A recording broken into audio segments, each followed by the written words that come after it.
Am I the whole for refusing to help my stepdaughter with her fashion career despite owning a fashion company? Burner account my stepdaughter Mia. She's 23 now and has been dreaming of working in the fashion world since she's young. I was married to her father when she was 15. She took many courses to work on herself, and I might say she's good at picking fabrics and colors. However, she isn't good at designing. She's a good stylist, but not a good designer. I started my business like 16 years ago. It was very small and low budget, but I was lucky enough to expand it to where it is now. Still not the biggest company out there, but big enough in my region. Part of my expansion plan was to hire other young designers. So my team and I are quite selective of who gets the job and who doesn't because the design or products we sell, so it has to be good and passed by the judgment board. Which also means I'm not the sole judge who gets to choose. Well, I most definitely can. I prefer to hear what others have and decided with them.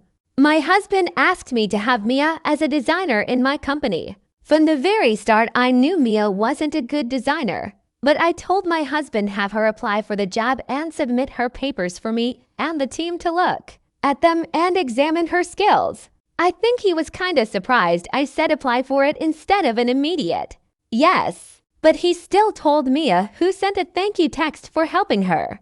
What exactly my husband told her so she would send a thank you text. But I replied saying that I'll be waiting for her along with the judges to examine her work constructively and wished her luck. I honestly decay till this day, did my husband lie to her or did she send such text to guilt trip me?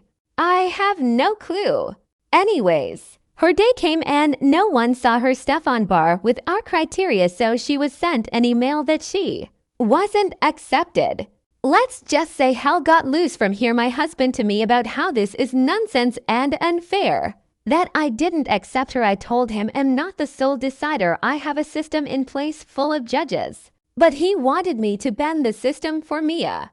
If I did that, my credibility in front of my employees would sink and I'd lose them eventually. Plus, if Mia got in, her fellow designers won't respect her because she'd only get in for being my relative, not for her skills that are far behind her fellow designers. It is a huge risk for me ethically and financially to include Mia.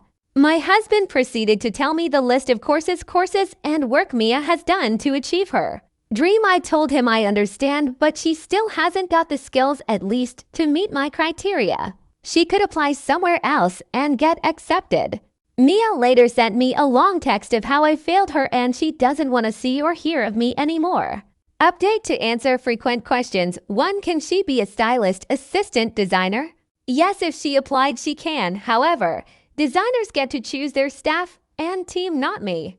So it is up to the designer to let go their current stylist or not, or add extra stylist. She didn't reach out to me, her father did, so logically I talked to her father. And when she went to me directly, I told her she will be examined constructively. Didn't skyrocket her expectations. 3. Can she be an intern or an amateur designer?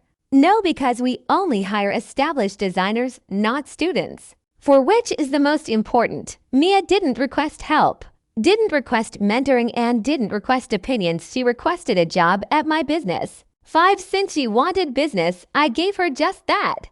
A very professional setup. I expected she'd fail. I wasn't 100 sure, as I already stated there are judges. I believe that going through process of professionalism, either getting accepted or rejected, is an experience and process everyone should have. 6. Yes, I can hire anyone and overstep all my judges.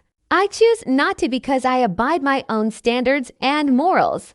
So while I technically can, bending my set of rules will mark my downfall and hurt my integrity in the industry and within myself.